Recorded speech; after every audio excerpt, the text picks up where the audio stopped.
네, 해화동에서의 1년 발표 시작하도록 하겠습니다. 기후위기에 대응하는 연구가 활발히 진행되는 가운데 바이오 머티리얼의 활용은 그중 재료적인 접근 방식입니다. 해당 방식은 다양한 부산물의 활용을 기반으로 이루어집니다. 폐각, 볏짚, 모피 등의 재료들이 그 예시인데요. 농어촌을 기점으로 한 지역 재료의 연구와 활용은 바이오 머티리얼 건축의 핵심 가치입니다. 본 프로젝트는 앞선 접근이 서울과 같은 도시 환경에서는 어떤 방식으로 적용될 수 있을지 질문을 던지며 시작합니다. 다양한 후보군 중 서울이라는 맥락에 가장 적합하고 산물과 부산물을 모두 활용 가능한 작물인 수세미를 선정하였습니다.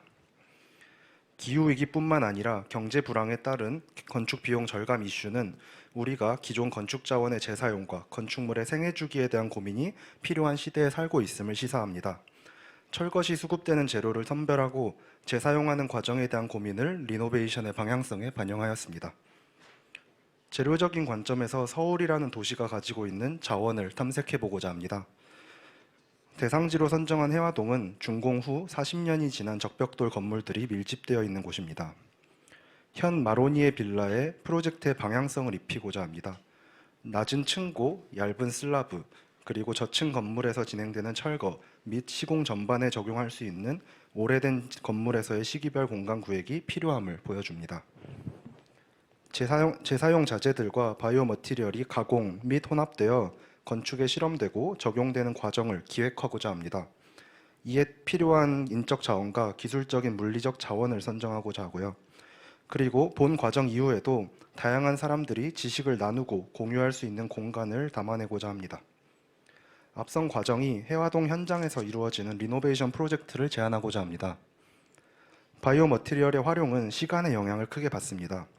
수세미와 같은 한 해살이 식물의 활용은 구체적인 연간 일정의 수립이 가능하다는 장점이 있습니다. 또한 1년이라는 시간은 특정 규모의 건축물이 자리 잡을 수 있는 시간입니다.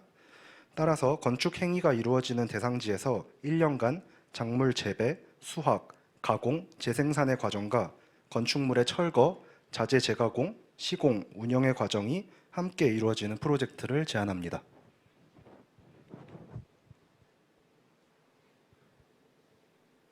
(1홀은) 마로니에 빌라를 철거하고 재사용 자재를 수급하는 단계입니다.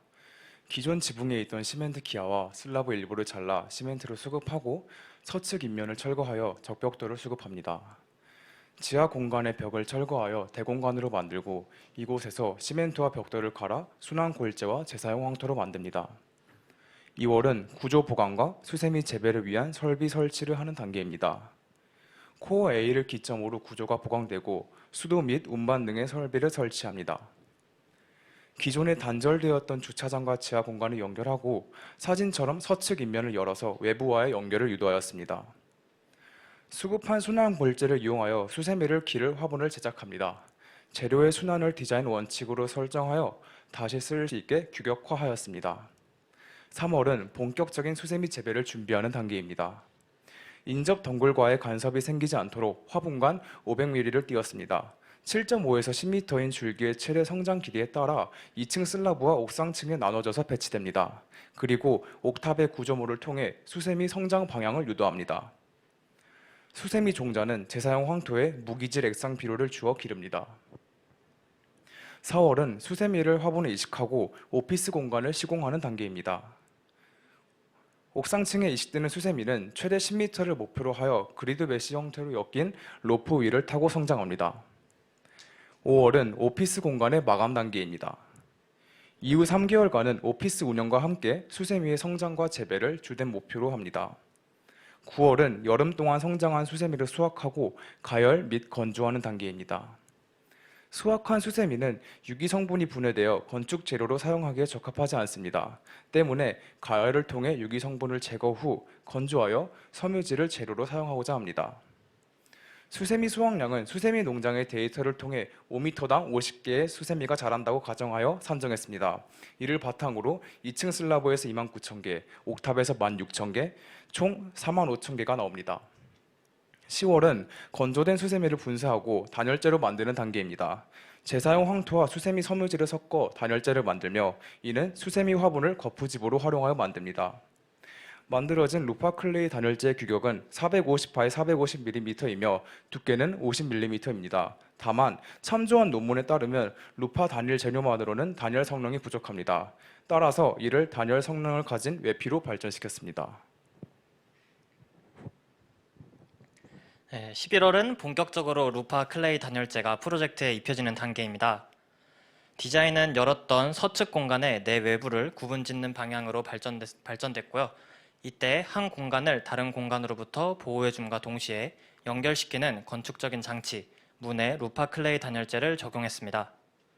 루파 클레이 단열재는 캐스팅 시 내장되어 있는 와이어로 문 프레임과 결합됩니다. 현재로서 부족한 단열 성능은 문의 내부와 외부, 양방향에 단열 패널을 붙여서 보완했습니다. 그렇게 만들어진 문은 구동 설비와 함께 12열에 설치됩니다. 루파 클레이 도어는 바닥에 내재된 레일을 따라 움직이게 됩니다. 수세미의 성장기인 4월에서 9월, 반년은 서측 문을 열고 수세미 그린 월을 열린 인면에서 키워냅니다.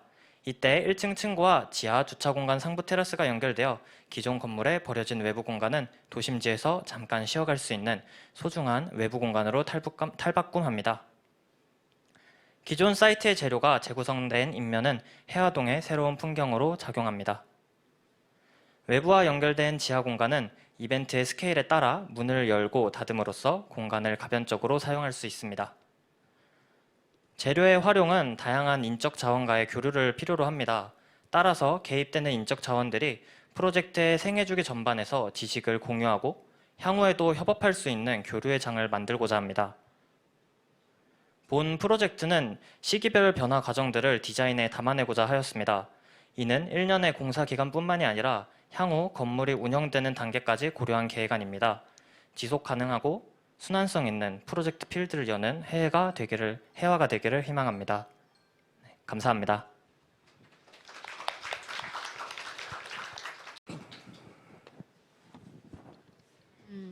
이 프로젝트는 그 프로젝트의 스케일이 굉장히 흥미로웠던 것 같아요. 근데 시간의 스케일도 그렇고 그 시간의 스케일을 가능케 하는 어떤 공간적인 스케일도 건물 하나를 선정한 것이나 그런 계획가가 이런 어떤 조건으로 개입을 하려 할 때 프로젝트가 어떤 스케일들로 제한될 수 있느냐, 시간의 스케일, 공간의 스케일, 그 다음에 말씀하신 대로 이제 거기에 이런 프로젝트의 특징상 이게 계획하는 사람이 어떤 자원을 발주하는 어떤 유일한 클라이언트를 대상으로 하는 것이 아니라 많은 개입을 더 유발할 수 있는 가능성 같은 걸 열어놔야 되잖아요. 대화할 수 있는 가능성 같은 걸.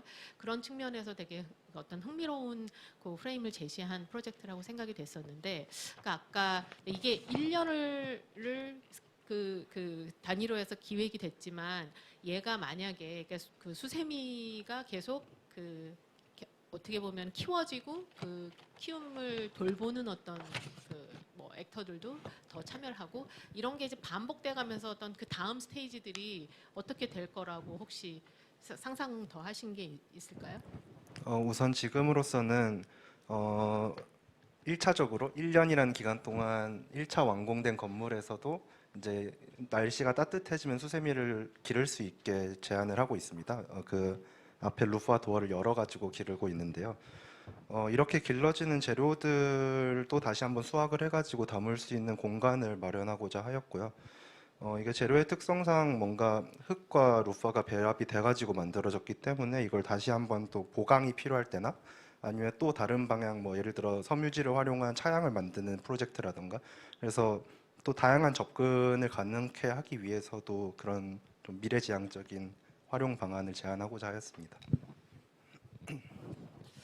저는 질문이라기보다는 되게 굉장히 좋게 본 게, 그러니까 저한테도 개인적으로 좀 시사하는 바가 좀 있었던 것 같아요. 그러니까 일종의 농사 달력 같은 게 있는 거잖아요. 근데 보면은 우리가 예전에는 농사라는 걸 주업으로 했기 때문에 계절이나 시간의 변화가 우리의 라이프 스타일과 굉장히 접목해 있었는데 어느 순간부터 인간들이 되게 오만해져서 아무튼 날씨와 이런 뭐 계절에 상관없이 일을 할 수 있게 되면서 어떻게 보면 훨씬 더 에너지 소모를 많이 하는 라이프 스타일을 갖게 된 것 같아요. 근데 사실 건축 과정도 저희도 농담으로 이제 사무실 안에 우리도 농사 달력 같은 게 있어 이런 얘기를 하거든요. 왜냐면 이제 언제 건축주가 주로 이제 저희랑 계약을 하고 설계를 해서 언제 현장을 착수하고 이런 것들이 뭐 장마 기간, 뭐 아주 혹한기 뭐 이런 거랑 다 관계가 되기 때문에 그러면서 우리도 만약에 건축 과정에 약간 계절이나 시간에 대한 이슈를 좀 접목해서 잘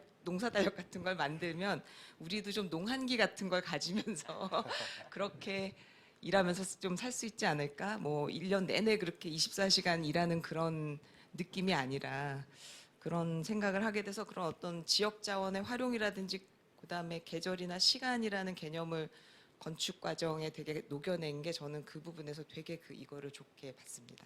질문보단 요 얘기를 꼭 드리고 싶었어요. 네, 짧은 질문 드리면요. 수세미 말고 다른 식물을 좀 후보군으로 고민했던 대상이 있는지 궁금하고요. 그다음에 수세미의 일주기를 보면서 저기 싹이 나고 잎이 나고 열매가 열리는 과정에서 찾아오는 뭐 곤충이나 새들은 또 뭐가 있었을까 한번 살펴본 적이 있으신지. 어, 우선 리서치의 방향성은 앞서서 설명드린 것처럼 이게 지역이 아닌 도시에서 또 이런 접근이 어떻게 가능할지를 기점으로 해서 조사를 했는데요. 수세미 같은 경우에 덩굴 식물입니다. 그래서 이런 덩굴류의 식물들이 또 수직으로 키울 수 있기 때문에 이런 조밀한 환경에서도 자랄 수 있다고 생각을 해서 수세미를 포함한 다양한 덩굴 식물들을 조사를 했어요. 조사를 했는데 그 중에서 수세미를 저희가 선정한 이유는 그 같은 덩굴 식물 내에서도 최대한 많은 산물을 받을 수 있었고 그리고 그 산물이 또 섬유질을 기반으로 한 산물이어서 활용 가능성이 매우 열려 있었기 때문에 네, 수세미를 선정했습니다.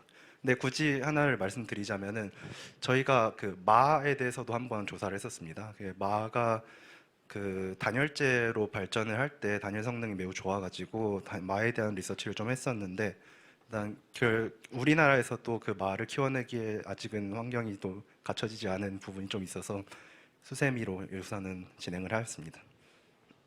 수세미를 찾아오는 생물. 수세미로 사실 그 수세미가 또 벌레들이 좋아한다고는 합니다. 네, 수세미의 벌레들이 뭐 실제로 지금 수세미 그린월을 운영하는 그 청사들도 많고요. 작년도에 도시건축 비엔날레에서도 수세미를 길러내는 모습들을 보여줬었는데, 네, 생물 종으로 하면은 벌레들이 많이 찾아온다고 네, 합니다. 네, 수고 많으셨습니다. 네, 감사합니다.